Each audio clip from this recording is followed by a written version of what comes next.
de la comunagogía, si se quiere, es como el rescate de lo ancestral con nuevas conceptualizaciones, ¿sí? Porque ¿qué se parte metodológicamente de entender que la política pública, el ministerio la trae de la empresa, de la economía, de la administración? Y lo que la comunagogía parte, y ese fue como el enfoque de la investigación, es entender que en la lucha popular, en la organización social, en el movimiento social, hay unas riquezas conceptuales, organizativas, administrativas, políticas, que valen la pena sirvan de insumos para traerlo al aula. Entonces, digamos que entonces la comunagogía se empieza a llenar de esos conceptos y termina siendo pues una apuesta grande en lo ancestral o el rescate de lo propio. Educación popular en contextos digitales. Saludos especiales para quienes nos escuchan. Les damos la bienvenida a pensar la educación popular en los contextos digitales. Este año volvemos con la valiosa presencia de Juan Carlos Jaime Fajardo, quien nos acompaña el día de hoy. Y antes de darle la palabra, les cuento un poco sobre él. Él es sociólogo y magíster en estudios sociales de la Universidad Pedagógica Nacional de Colombia, de donde es además doctor en educación. Juan Carlos es autor de una poderosa propuesta pedagógica llamada Comunagogía, de la cual nos hablará más adelante, como también de algunas maneras alternativas de hacer educación y de ser maestro en Colombia. Bueno, profe, pues primero me gustaría que nos contaras un poquito cuál ha sido como tu recorrido en todos estos procesos, de pronto cuáles han sido los más significativos y actualmente pues en qué te estás desempeñando, te estás trabajando. Bueno, digamos que como haciendo memoria de por qué la educación se fue constituyendo en un campo de reflexión en mi caso, yo salí de un instituto agrícola, ahí me gradué, pero teníamos algo muy interesante, era que nosotros cada bimestre, en 10º y 11, nos íbamos para las veredas a enseñar lo que sabíamos de técnica, en la parte agropecuaria, pero lo que terminaba pasando era que uno pues terminaba aprendiendo, ¿sí? Y a la par en ese momento estaba el proceso de alfabetización Camina, eso como por allá del 83, 84. Entonces me llamó la atención un poco como la parte educativa y la parte comunitaria. Creo que eso lo menciono porque uno desde ahí empieza a generar como algunas reflexiones sobre el tema, ¿sí? Yo luego estudié sociología y mi tesis se basó en cómo se configuraban comunidades indígenas y campesinas a partir de la lucha por la tierra. Y allí encuentro que lo que se generaban unas transformaciones culturales, educativas, en ese proceso. O sea, no era solamente un problema netamente económico, sino lo que pasaba era que se empezaban a configurar otras formas de entender, de relacionarse con la realidad, de recuperar saberes que tenían las comunidades, ¿cierto? Y eso juega. En ese ámbito viene también luego la maestría. La maestría voy al Cauca a investigar cómo es la relación entre educación y proyecto político, ¿cierto? Y encuentro que allí, pues obviamente el núcleo es lo común, ¿cierto? De ellos hablan del proyecto educativo comunitario, hablan de los planes de vida, pero la educación, digamos, juega un papel político muy importante, o sea, no está como al margen o afuera de eso. Entonces todo eso, obviamente yo he tenido la experiencia de la CUN, yo trabajé en la CUN con pensamiento latinoamericano, allí también pues conozco algunos autores que van dando elementos de lo latinoamericano, y luego entro al distrito en el 2010. Y entonces llega uno con ¿no?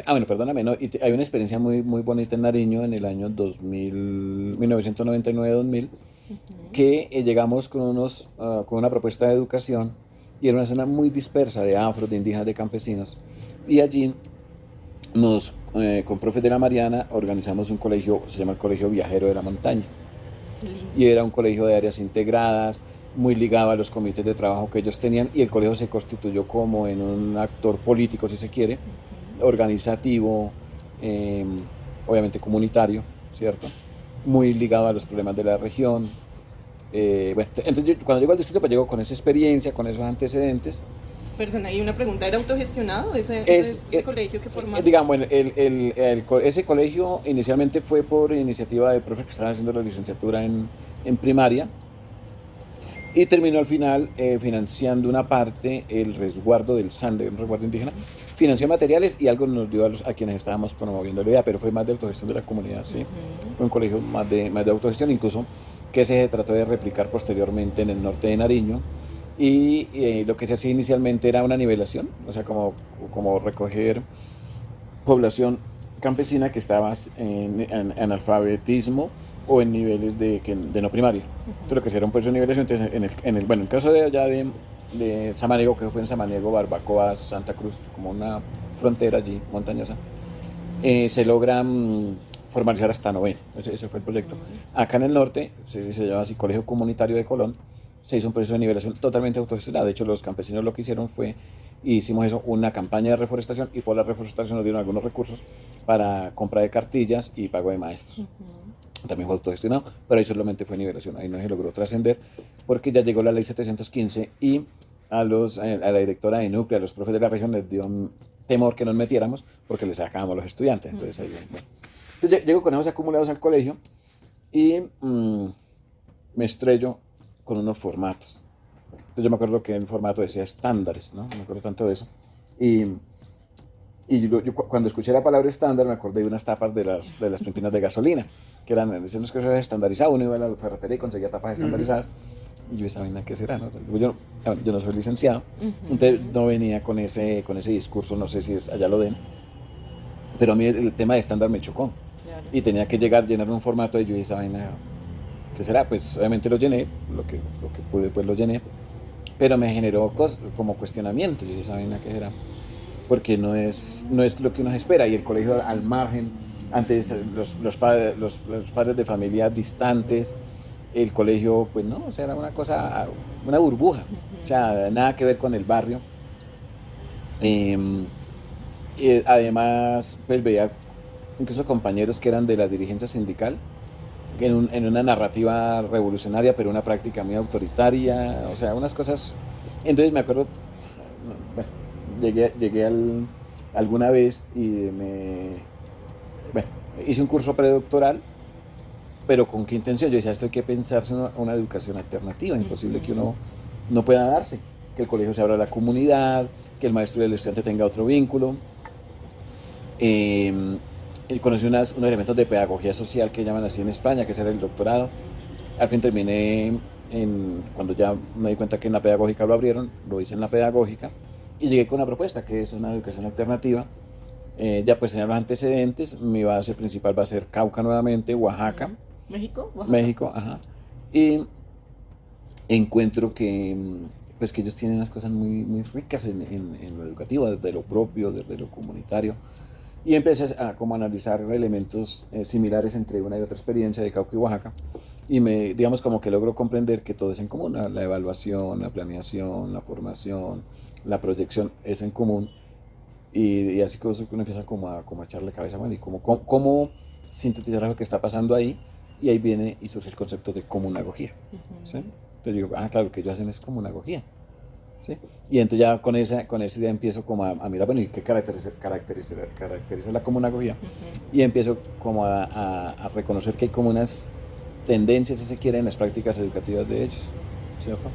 Entonces ahí vienen, unos que le apuestan a la soberanía epistémica, otros que le apuestan a fortalecer los saberes y las decisiones más compartidas. Bueno, empiezo como a ubicar eso, y luego digo yo, pero eso se podrá en la ciudad. Entonces ya con esa síntesis analizo unas experiencias de unas redes magistrales en Bogotá. Hay una que se llama La Tulpas, otra que se llama la Red de Emisoras Alternativas del Territorio Sur, que es la REAS. Analizó un proyecto en Ciudad Bolívar del Mochuelo, José Celestino Mutis, que profes tenían una apuesta colectiva. Analizó a nuevos maestros por la educación, en su momento se llamaban Viento del Sur, y me doy cuenta que ellos hacen comunagogía, no igual obviamente que en Cauca y Oaxaca, pero que esas redes alternativas hacían comunagogías también. Y ahí viene la propuesta. Entonces, como para contarte un poco ahí, digamos que la propuesta surge a partir de analizar esos procesos. ¿Ese término ya existía o su merced lo acuñó? Sí, es un término que surge como al analizar lo que estaba pasando. Y luego ya varios maestros y maestras dicen, vamos a hacer comunagogía. Entonces ya de una manera un poco más consciente, más planeada, algunos compañeros hemos decidido, vamos a hacer comunagogía en nuestros colegios. De hecho, yo la implemento y se desarrolla, obviamente, porque la comunagogía es principalmente muy de lo rural, muy de comunidades, y meterse a la educación formal en Bogotá. Esa era otra pregunta, sí. Entonces ahí va la experiencia, Linet. Quería hacerte una pregunta con relación a eso. La comunagogía la concibes como una manera de educación alternativa que vincula lo popular y lo institucional. ¿Cómo es esa relación? Sí, digamos que de hecho una corriente, llamémosla así, de educación alternativa, que incluso hubo en Colombia, fue desechar la institucionalidad. Porque hay corrientes, tanto las de Althusser, pero todas estas corrientes reproduccionistas, el mismo Bourdieu, Passeron, el mismo Illich, que consideran pues, que en la escuela no hay mucho que hacer, ¿no? Entonces, casi que las educaciones alternativas, incluidas las populares, se fueron fue a las comunidades. Hoy no, porque hoy ya la educación popular está generando unas discusiones al interior de las instituciones, pero digamos que no era lo dominante. Entonces, la apuesta, y de hecho la apuesta cuando se inicia, digo yo, FECODE a nivel nacional, todos los días nos relacionamos con 8 millones de personas entre niñez y juventud. Y si uno multiplica por 3, contando que sean familias nucleares, pues ahí son 24 millones de colombianos todos los días. Pero ¿qué les decimos? Si lo que estamos es reproduciendo lo que nos mandan de afuera, y estamos reproduciendo una escuela vieja. Entonces, yo voy a pensar en una propuesta que se meta a la institucionalidad y que recoja elementos de lo comunitario, que recoja elementos de lo popular, a ver qué pasa. ¿Sí? Entonces, la investigación con la red me dio pistas de que sí se podía, pero ya de una manera más planificada, como te decía, más pensada. Entonces organizamos una comisión comunagógica de varios profesores. Vamos a metérnosle a la institucional cómo lo va, y digamos que sí se ha podido generar apuestas en ese terreno, ¿sí? No es fácil, pero sí hay. De hecho, hay de pronto para que en internet hay una charla que yo di para México que se llama La comunagogía, una experiencia educativa descolonizante, donde están los testimonios de los estudiantes, de los egresados, de maestros, contando cómo ha sido la cosa dentro de la institución. Sí. Entonces el aula se organiza distinto y la comunagogía empieza a rescatar conceptos de lo popular, de lo comunitario, por ejemplo los convites. Efra sabe que son prácticas campesinas de la ruralidad para hacer la escuela, hacer el camino, pero además de hacer la escuela y el camino, lo que pasa es que ahí surgen relaciones de vecindad, de compadrazgo comunitario, noviazgo, bueno, se fortalece la familia, o sea, las relaciones sociales es como el énfasis principal de lo que pasa allí. Entonces, se retoman los convites con esa intencionalidad, uno, de rescatar lo ancestral, pero dos, darle mayor énfasis a las relaciones sociales. Está obviamente lo académico, pero las relaciones sociales que vayan transformando en última la subjetividad de los estudiantes y del maestro. Ese es como el punto. Y así otros conceptos, por ejemplo el de compartencias, que es un concepto de Oaxaca y que es muy interesante porque la vida es otra. O sea, aquí en la clase yo no voy a competir a ver quién termina primero, sino vamos a compartir lo que yo sé o lo que tú sabes o lo que desconocemos, lo compartimos, o las angustias o los proyectos. Entonces, ha sido una cosa bien rica en términos, llamémoslo, políticos, de lo que ha pasado, incluso para uno como maestro. O sea, cuando empiezo a aplicar la comunagogía, el estrés se bajó a cero. Claro, porque el estudiante estaba motivado, trabajando lo que quería. ¿Y se integran muchachos de otros cursos o eso se aplica? No, ahí por la dinámica, en el colegio lo que logré hacer fue tener los convites de sexto a 11, pero cada quien en su convite. A donde lo proyectaba, pero pues ya llegó la pandemia, era hacer, entonces como los convites tienen, por ejemplo, un rol que es los sanadores o sanadoras, ¿sí? Encargados de resolver los conflictos en el convite y en el aula, le hace hacer encuentros por roles, por ejemplo, encuentros de sanadores de todos los cursos. Entonces la idea era poder reunir, por ejemplo, unos 40, 80 pelados a hablar del conflicto, ¿sí? O reunir, por ejemplo, los rastreadores, que eran los que principalmente tenían la responsabilidad de investigar, pero no, ahí no llegué. Entonces sí era solamente en aula. Qué bello esa idea. O sea, es neurálgico. Tú dirías que es un pilar dentro de la comunagogía, los convites. Sí, perdón. Sí, o sea, digamos, un pilar grande de la comunagogía, si se quiere, es como el rescate de lo ancestral con nuevas conceptualizaciones, ¿sí? Porque ¿qué se parte metodológicamente de entender que la política pública, el ministerio la trae de la empresa, de la economía, de la administración. Y lo que la comunagogía parte, y ese fue como el enfoque de la investigación, es entender que en la lucha popular, en la organización social, en el movimiento social, hay unas riquezas conceptuales, organizativas, administrativas, políticas, que valen la pena sirvan de insumos para traerlo al aula. Entonces, digamos que entonces la comunagogía se empieza a llenar de esos conceptos y termina siendo pues una apuesta grande de lo ancestral o el rescate de lo propio. Claro, que vincula fuerzas, que suma fuerzas de la experiencia del aprendizaje. De acuerdo, ¿no? de acuerdo. Porque sí, digamos, he notado varias veces eso, como esa resistencia en muchos educadores populares hacia lo institucional, hacia lo normado. Y su merced ahorita mencionaba que actualmente la educación popular ha tenido muchas transformaciones, muchos cambios. ¿Cuáles dirías, su merced, que han Yo sido le he como ubicado los cambios? dos. Uno que se ha preocupado por incidir en lo institucional. Ujú, Ahí es clave la Universidad del Cauca. Creo que le ha apostado bastante. Ellos tienen una maestría en educación popular. Y una de sus apuestas es, además de donde han estado, en lo institucional. Y dos, que fue en el encuentro tal vez del 2019 o 18 de Educaciones Populares en la Pedagógica, que empezaron a tocar el tema antipatriarcal, que antes no lo tenían. ujú. Entonces, para mí creo que esos dos aspectos son importantes y ahí se conectan un poco con la comunagogía. La comunagogía, pues digamos que no hemos hecho el ejercicio en el convite comunagógico de decir qué tiene educación popular o no, o si es similar o no. O sea, la hemos visto como si quiere, una corriente emergente, eh, incluso más allá de lo educativo, ¿no? O sea, porque al fin y al cabo termina apostando por otras maneras de estar pues en este mundo aquí y ahora. ¿Sí? Entonces, de hecho no se habla de didáctica, sino de cosmovivencias. Es decir, yo estoy aquí sentado viviendo desde otra cosmovisión una relación con quien estoy formándome, con el maestro, con el estudiante, con el padre de familia, y no, como dice alguno, voy a formar al INED para que en el futuro sea otra. No, seamos ya de una vez lo que estamos siendo. Ese es como el enfoque de la comunagogía. También no se queda en el pensamiento crítico, que es donde se ha enfatizado la educación popular, sino que es toda la subjetividad, es la emocionalidad, es el hacer, es el imaginario, es otras cosas que pueden estar en la educación popular, obviamente, pero digamos que la comunagogía, si no hay una subjetividad eh, transformándose, si nos quedamos solamente en el pensamiento o en la parte académica, pues no se transforma mucho, porque tú puedes tener un buen pensamiento, pero un sentimiento contrario. Por ejemplo, el tema del patriarcado, que es tan difícil. Uno puede echar una carreta antipatriarcal, pero qué tanto lo siente, qué tanto lo vive, qué tanto lo realiza en el hecho concreto, ¿cierto? Y así todo, ¿cierto? El debate de la soberanía epistémica, que es un tema importante también de la comunagogía. Uno va a las áreas de sociales y a todos nos pasa, y desafortunadamente la historia que enseñamos es eurocéntrica. Y empezamos con las primeras civilizaciones por allá de Europa, luego el feudalismo, luego la modernidad, y nunca arrancamos de por aquí. ¿Sí? Entonces, en ese sentido, su merced considera que en la actualidad se precisa, desde la educación popular, cambiar la fundamentación epistemológica, ontológica de esa construcción de las subjetividades que estabas mencionando. Desde la comunagogía sí. O sea, desde la comunagogía sí puedo afirmar que la pretensión es esa.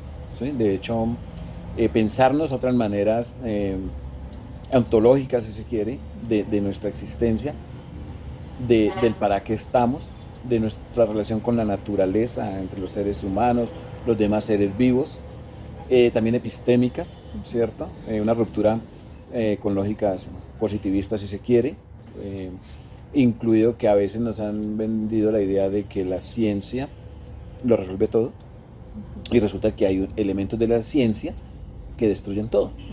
Entonces viene una discusión ética o, si se quiere, cuáles son esas relaciones sociales inmersas en el desarrollo de la técnica, por ejemplo, ¿cierto? Estábamos incluso hablando en estos días de las famosas tecnologías de punta, ¿no?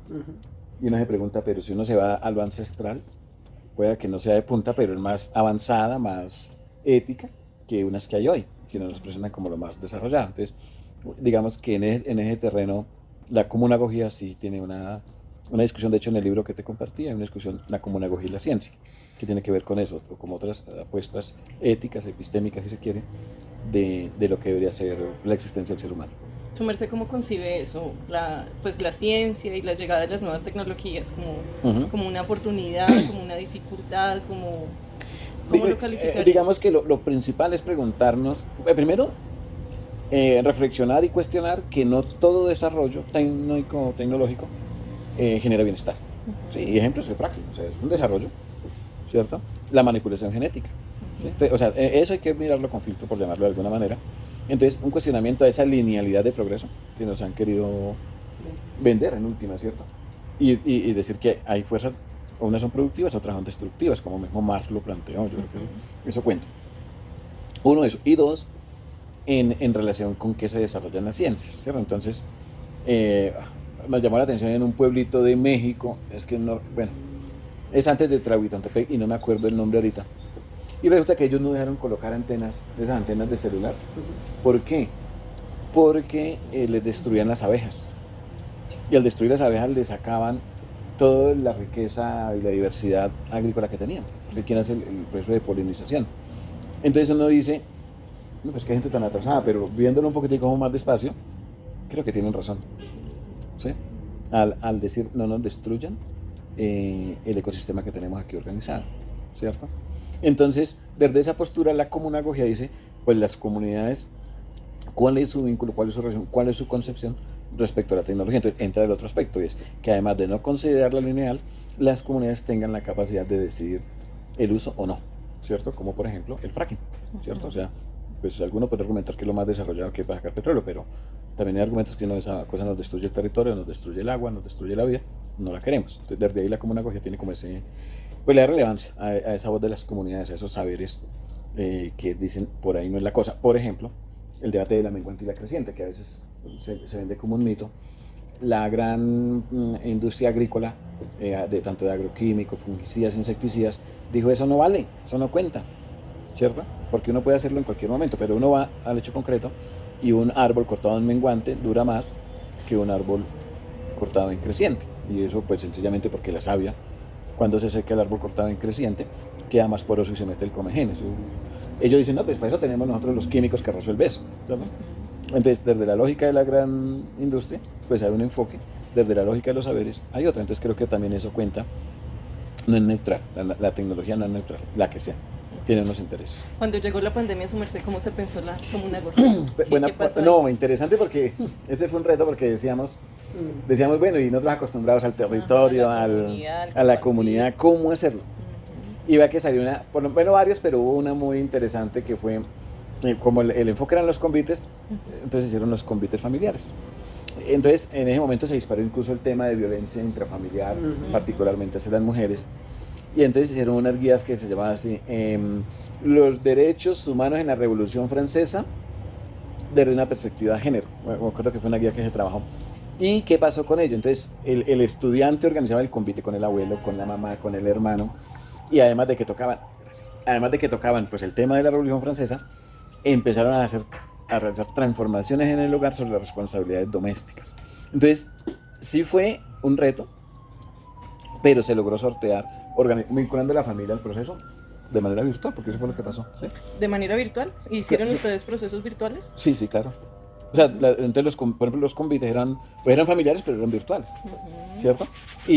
Pero entonces la comunagogía tiene como criterio que con lo que yo aprendo transformó la realidad. Entonces, lo poquito que se aprendía de la guía era transformemos entonces los derechos humanos con perspectiva de género aquí en la casa, ¿sí? Y de eso hay una charla que creo que se llama así la comunagogía en pandemia, para que tú lo mires, que los pusieron dos profes de Ciudad Bolívar, los pusieron, mejor dicho. Eso quería preguntarte, si conocías de pronto algún proceso a resaltar durante esa época de pandemia. Yo creo que es... incluso ahorita, que persista. Digamos, sí se sigue, digamos, esa comunagogía digamos, ese proceso fue en Ciudad Bolívar, ¿sí? Digamos que ya los convites familiares ahí no continuaron porque ya pues vino la presencialidad y se organizan otra vez los convites en aula, pero yo creo que hay que retomar los convites familiares, porque por ejemplo en el Colegio Santa Bárbara, los profes que estaban desarrollando la comunagogía vincularon antes de pandemia a las padres y padres de familia, ¿sí? En sus clases sobre medio ambiente. Pero en este momento, bueno, en el Luis Vargas donde yo estaba, pues sí se vinculaban permanentemente, pero como yo estoy en comisión después de pandemia, digamos que no puedo darte como una referencia concreta en mi caso. Pero sí se ha seguido desarrollando la comunagogía después de la pandemia. Pero en el hecho de pandemia fue donde emergieron los convites familiares, y fue virtual, obviamente. Bueno, Juan Carlos, ya para terminar, me gustaría que nos contaras cuáles son los retos y los desafíos que ves en torno a la educación popular y la comunagogía. Y por último, que nos regalaras un mensaje para todas aquellas personas interesadas en esta apuesta pedagógica. Respecto a los retos y dificultades que puede afrontar hoy la comunagogía y los procesos de educación popular en las escuelas formales, son varios. El primero, pues, es romper con una tradición, una hegemonía educativa, en donde el proceso de escolarización anula en alguna manera saberes, sujetos, y por el contrario instrumentaliza no solo la institución, sino también la educación, al magisterio y a sus participantes, en este caso los estudiantes. Entonces, romper con esa instrumentalización es el principal reto y eso exige que tanto maestros como comunidad educativa nos empoderemos de estos escenarios y entendamos que allí se requiere establecer rupturas con esas tradiciones y hegemonías de relaciones sociales que están hoy casi que acostumbradas y no las observamos. Entonces, desnaturalizarlas y empezar a cuestionarlas. Y a partir de generar estas rupturas, a partir de generar nuevas relaciones sociales, empezar a tejer vínculos. Vínculos entre quiénes? Entre maestros, por ejemplo, ¿cierto? Vínculos entre maestros y estudiantes. Vínculos entre la escuela y el territorio. Vínculos entre lo que pasa en los territorios y que esas problemáticas y esas apuestas políticas también lleguen a la escuela, es decir, de manera recíproca se den esos vínculos. Vínculos entre lo que pasa en el país y se requiera dialogar en la escuela. La comunagogía, entonces, para poder concretarla, es decir, centrar en las relaciones sociales, en donde las relaciones sociales fortalezcan las dinámicas en común y que estas dinámicas en común vayan formando subjetividades nosótricas para la transformación social, indudablemente es un reto, pero a la vez es una posibilidad que hoy tenemos en la escuela. Entonces, el llamado a maestras y a maestros en los colegios, a estudiantes de licenciaturas y normales, a estudiantes de aula, a comunidad en general, es que apostemos por transformar esas rutinas educativas que hoy tenemos. El llamado es a que en medio de esta crisis multidimensional que la pandemia develó, asumamos proyectos, asumamos utopías para que la educación y los territorios sean otros. Porque sin duda otro mundo es posible, otra Colombia es posible, otra educación es posible. Y en ese marco, la comunagogía es tan solo una entre muchas otras de las apuestas. Entonces, invitar también a que se reconozcan, a que las articulemos, a que las proyectemos. Es decir, no desperdiciemos una experiencia educativa, una experiencia pedagógica, en este caso, unas experiencias comunagógicas que están en los territorios y por el contrario las hagamos nuestras para que sean un punto de partida, un punto de lanza para fortalecer los procesos de transformación social. Muchas gracias. Educación popular en contextos digitales.